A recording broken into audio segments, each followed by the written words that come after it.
Versos del Fénix, Taylor Swift como poeta ritual. Bienvenidos a Versos del Fénix. Hoy no hablaremos de un artista, hoy invocamos a una cronista del alma rota.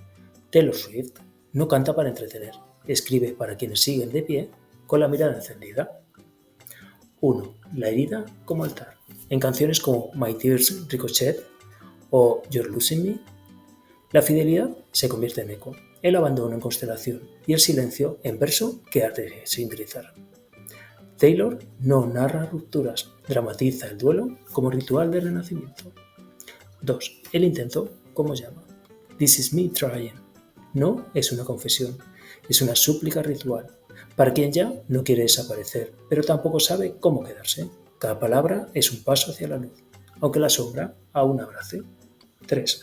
El poema como constelación. En The Lakes, Taylor desea desaparecer, pero lo hace escribiendo, como quien se retira al bosque, no para huir, sino para ritualizar la nostalgia.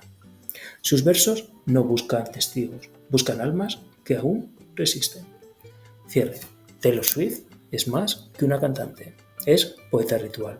Cada canción es un verso del Fénix, cada verso una llama que no se apaga.